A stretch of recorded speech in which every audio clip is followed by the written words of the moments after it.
All right, guys, I'm Nicolette, and today Brian and I are here with Juliette Palacios. She is the founder and executive director of a nonprofit called Computing Minds, and she is only 16 and she's been doing this for years. So that is pretty awesome.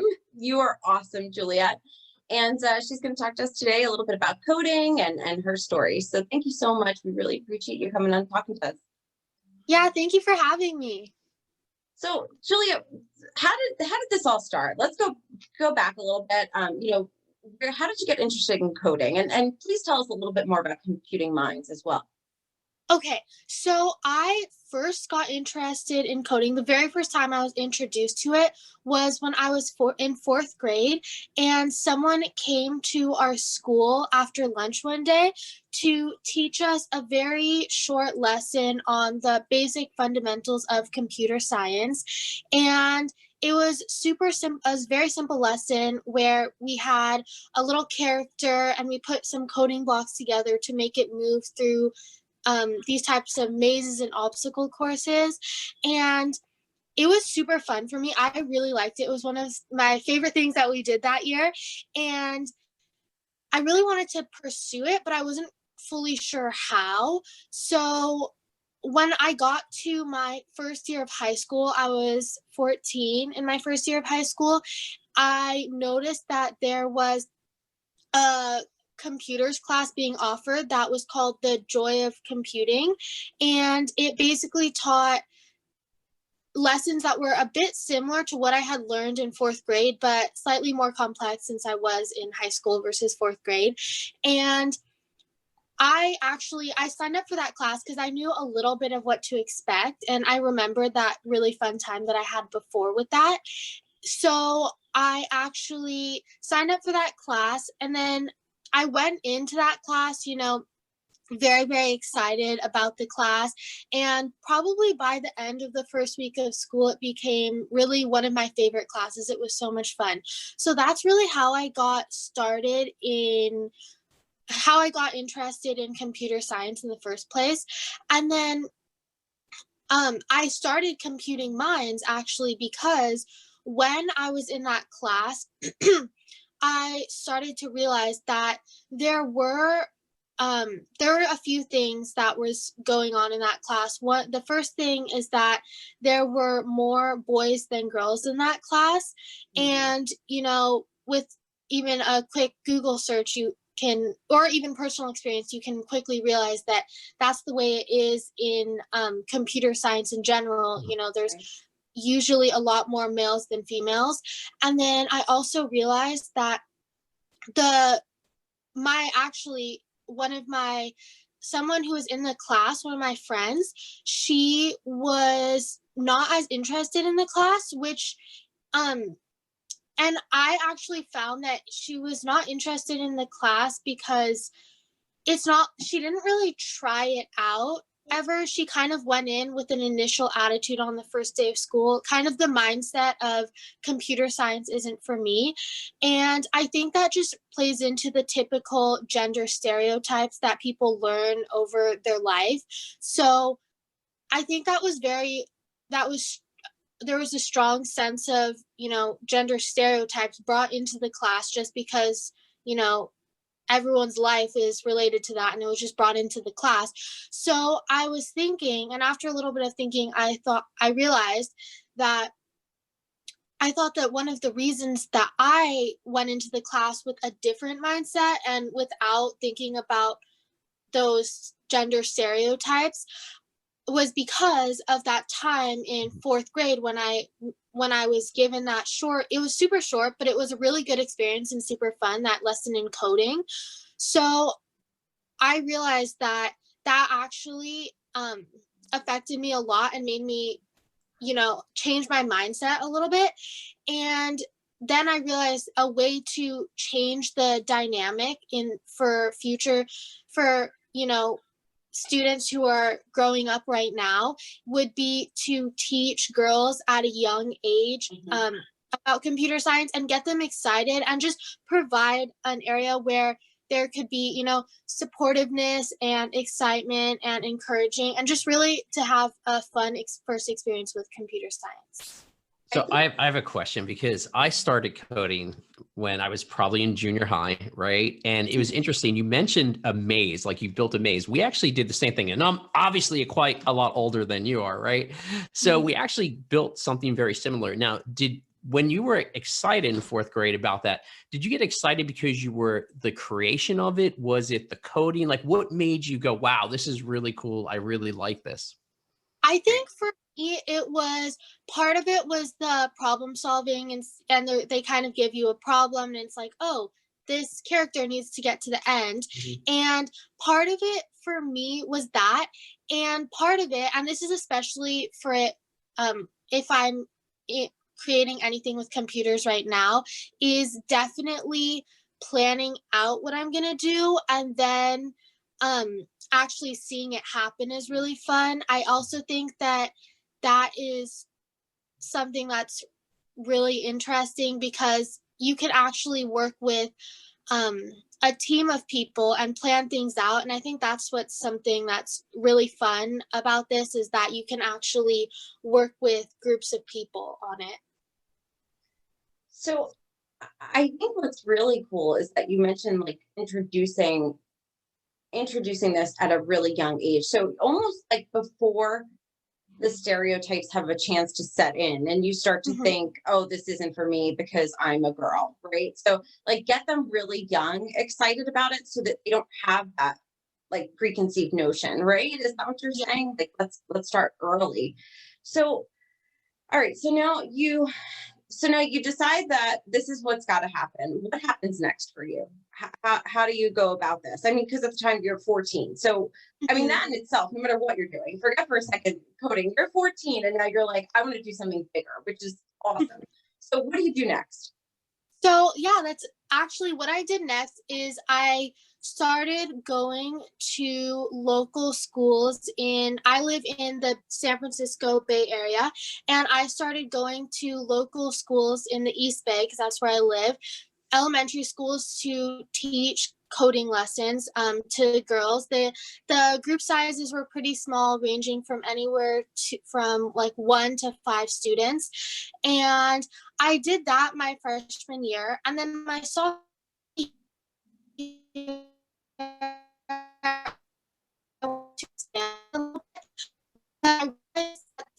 for the types of things that I wanted to accomplish best to apply for nonprofit status.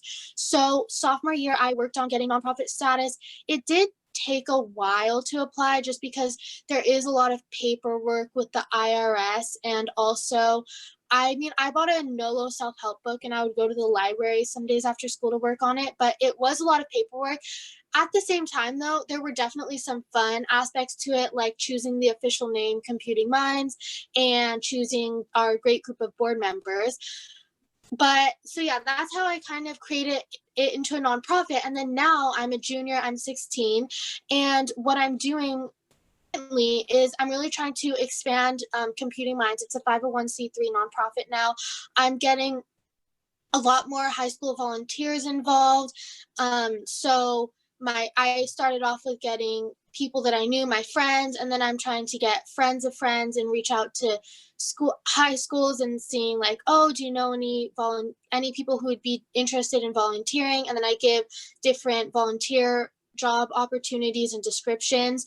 And I'm also working on, reaching out to getting more students. So I think this year it's mostly been about expanding and getting more students, getting more volunteers. Also, we have a scholarship program that we're actually the application just closed at the beginning of April, but we're actually going to be announcing the 3 winners in May. Right. Very cool. Very cool. Now that must have, I mean, that's even for people who've done it forever, start setting up a company and doing all that. That's a huge challenge, especially to set up a non-for-profit. Yeah. Oh my goodness. Well, so what kinds of classes are you guys offering now? I think you are offering free classes every week. I just want to get my ages right. Girls age 9 to 12, right? So what are these classes like? What can girls expect? Okay, so yes, we have right now around 20 lessons that we teach, and we teach one lesson per week for each student. And our classes, our first 10 classes are one kind of session and our classes are totally free. They're for girls ages 9 to 12. And it's for the first 10 classes are for students who have never really done anything with computer science before. And we use Zoom and Scratch is a very visual block-based coding language. And the students create projects like stories and obstacle courses. And then in our second group of classes, which is for students who have either worked on Scratch a little bit before, or if they have taken the first 10 classes, and those classes are they're also on Scratch, but the projects get slightly more complex in that class, and we have different games that are going to be happening in that one. And also there's just a lot of different projects. Like, the students get a chance to make a story in both sessions, like, because there's a lot that you could do with making a story. And yeah, so those are kind of what our classes are, and we really want to make the classes totally free to close the digital divide. So I care a lot about that and making them as accessible as possible. And in terms of boys, if boys sign up for the class, we have had a few boys in the program, actually, even though our focus is primarily on getting girls excited about this. I don't want to be trying to exclude anyone who actually wants to follow a passion or is interested in computer science. Now, are you developing the curriculum yourself? Like, are you developing, like, here's the curriculum from piece to piece to piece? Yeah, so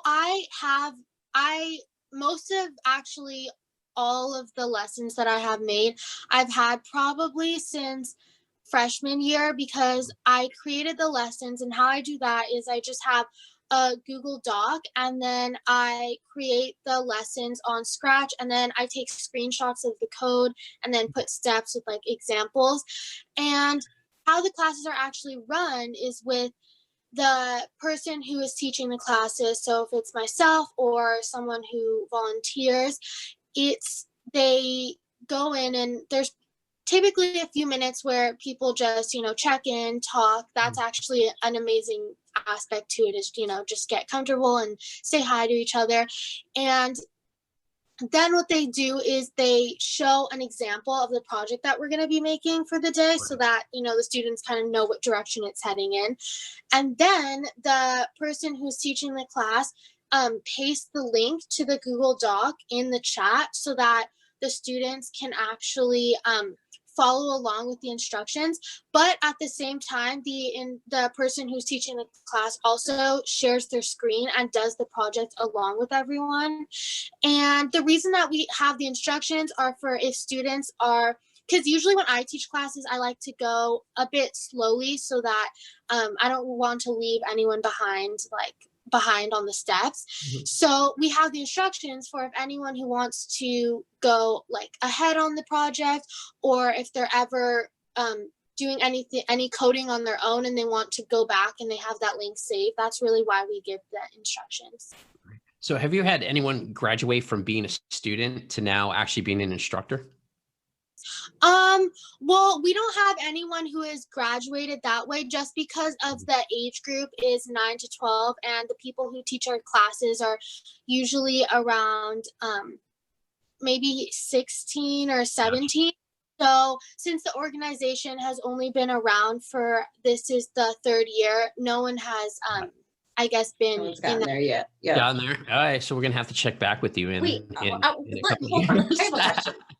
So you started taking these classes freshman year. Now, how did you learn as much as you have in such a short time to be able to compose those lessons? Like, where are you learning to teach now? You know what I mean? How did that happen so quickly?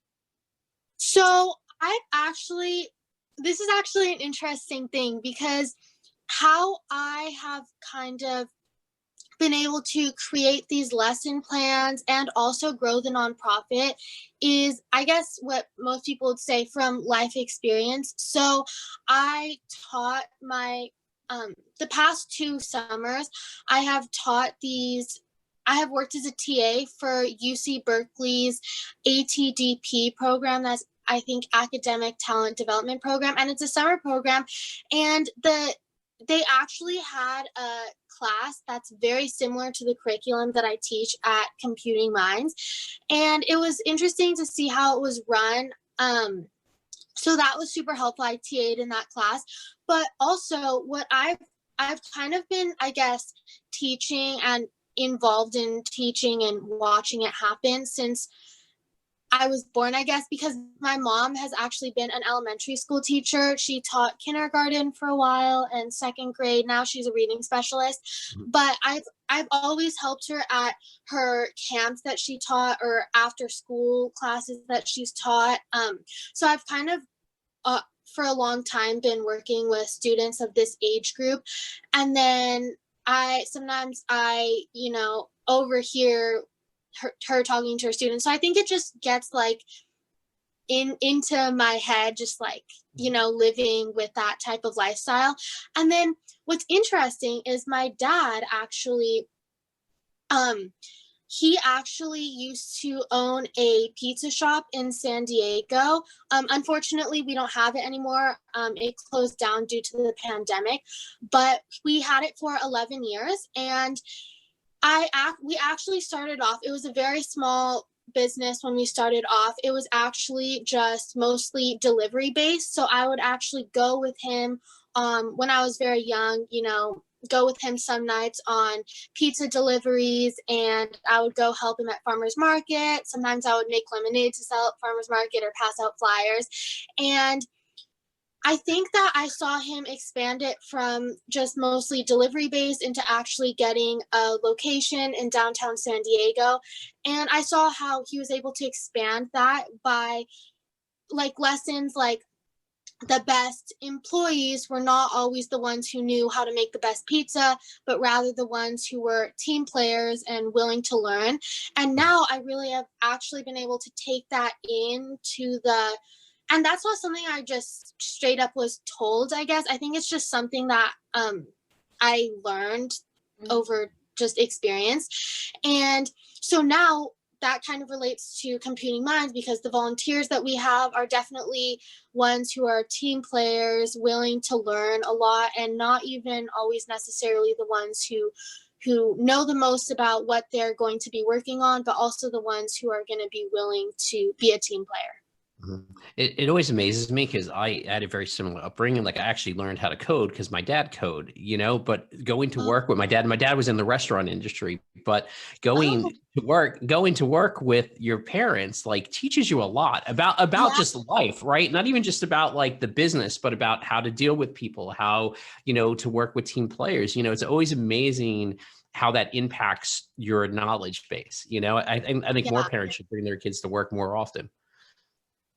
Well, on that topic, I have a question. I have 2 questions for you. So the first one is, so you talk about mom and dad, we're talking about parents. What would you say to parents right now? If you could give them advice, how could they help encourage their daughters to pursue, coding and tech? I would definitely say that there's probably a few things that could be done. There's some things are very subtle and small, but I would say that one of the major things that could be done is definitely get at the youngest age possible, be telling girls like, that they could be interested in computer science, really that they could be interested and really to follow what they're interested in. And I mean, the hard thing is that people learn gender stereotypes not only from like being told like, oh, this is what you should do, but it's from things like watching a TV show and the girl's a secretary, or talking to a family friend and she's not in computer science, but maybe the dad is. And so I think there's a lot of just being surrounded by life. It's just there, present in life. And one of the biggest things is definitely to try to, at a young age, say, like, you know, even if this is something that you see on TV shows and this is what the general trend is, it doesn't have to be that way. And really to encourage students and to follow what they're actually really interested in. And even though it is hard because it's so involved in everyday life, but try not to let those typical gender stereotypes be involved in deciding what you actually are passionate about and what you want to follow. Yeah. And I think to your point, you know, more parents need to understand, like, only the child gets to choose who they be, right? You know, at the end of the day, you get to choose who you are and pursue that interest. And they should support those things. If a child, you know, if their child has an interest in something, whether it's computer science or, you know, building skyscrapers, it doesn't matter what it is, right? Whatever it is, regardless of sex, age, you know, they should actually encourage that. Yeah, that's actually a super important point, is that, you know, what if you're doing something that you really care about, it doesn't even really feel as much like work. It really feels as something like, even I guess in the hobby category, right? Even though it is like important work. And what's interesting is that even though I spend probably like, I don't know, maybe 4 or 5 hours a day on the nonprofit, like after school or after cross country or in between classes and things like that, and probably more time on the weekends, it doesn't feel like hard work. It actually feels exciting. And yeah, I get really excited about it, and it doesn't feel like hard work. It's definitely motivational.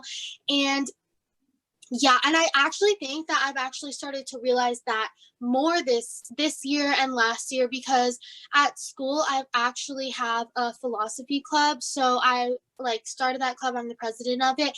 And When do you sleep, Juliette? When do you sleep? yeah, I don't know. But one of the things that I actually learned during kind of studying philosophers and studying philosophy is that one of the questions I started asking myself is like, what is good for me and what's really important for me? And like, you know, take a moment to pause and think, like, what do you want to be doing? What is kind of your purpose? And I actually was thinking about that, and I'm realizing that for me personally, it's really important to think about, you know, social justice and really work towards the type of world that I want to see. So I think that definitely it's always important to think about, like, you know, what is the purpose of what I'm trying to do? Because then if you realize the reason that you're doing it, it can make it a lot more yeah, it's just a lot more motivational because you have a really strong sense of purpose. All right. So now, who's your favorite philosopher? You talked about philosophy. I don't, there's a few that I like. I think I would actually like one of the more ancient philosophers, Uh-huh. like maybe, I don't know, I'm torn between a few. You can pick a few. Maybe You can pick a few. It's okay. I would say probably famous like Socrates, you know, because Uh-huh. I love he, Socrates. yeah, because I think that the questions, like, he basically started so much of philosophy. Mhm. And I think the questions that he was asking, basically questioning everything. And that is so applicable to today, where it's like, there's so many things in this world that really should be being questioned, Mhm. relating to a lot of different things. For example, in my case, I guess, bringing more diversity and changing those gender stereotypes in computer science, it would be kind of like not just accepting it, but questioning why. So I think that's something that's super important. And I feel like that would probably be a common answer, but at the same time, it's also the answer that I would give. So one last question for you before I want to hear about the conference you've got going on. So some people might say, well, coding is hard, right? I mean, I'm sure people say that, right? Computer science is hard. That sounds Mhm. hard. What is your advice then to somebody who maybe is curious but thinks that this is really difficult? I would definitely say that it's fun to work with others on it and also learn from others. It's really fun to actually just be in a group of people working on something. And I would also say that if you're someone who just is not interested in computer science, but I mean, not interested in the coding aspect of being involved in computer science, there's also other things that you can be involved in with. For example, there's people who need to do digital art. And if you think about it, these famous apps that we have today, they spend a lot of resources and time on definitely the code behind the apps and how it runs. But another huge part of it is the visual aspect. They want to keep people on the app for as long as possible. So there need to be people who know how the brain works and how to keep people interested and make the visual aspects a certain way. So I would definitely say there's a lot of aspects to computer science that don't necessarily have to be directly coding. Mhm. Mhm. That's awesome. All right, Juliette. So you guys have a conference going on. Let's talk about that. Okay, so we are going to be having a conference it's a Computing Minds Women in Technology conference, and it's going to happen during this end of summer, August 7th at 1 p.m. Pacific time. And I have actually been really getting into preparing that conference. I mean, I don't have too much experience with conferences, but I've definitely been doing a lot of research and getting that started.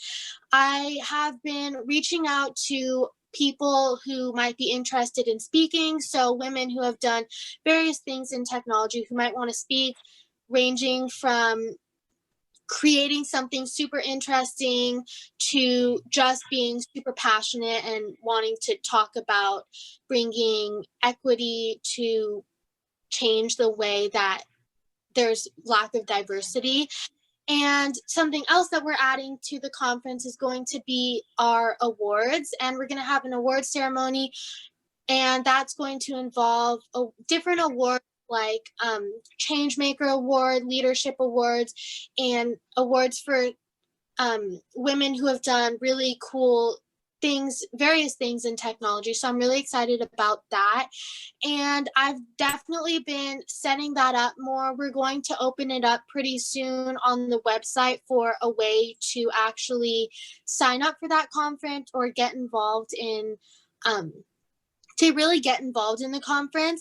And our website is computingminds.org. And actually, what's interesting is you can, that's really the best way to be involved with Computing Minds at all, is because on that website, if you know of any girls who are ages 9 to 12 who would be interested in learning a bit about computer science, there's actually a part of the website where you can sign up for classes. There's a part of the website where you can donate, and there's a part of the website where you can just contact Computing Minds if you're interested in volunteering.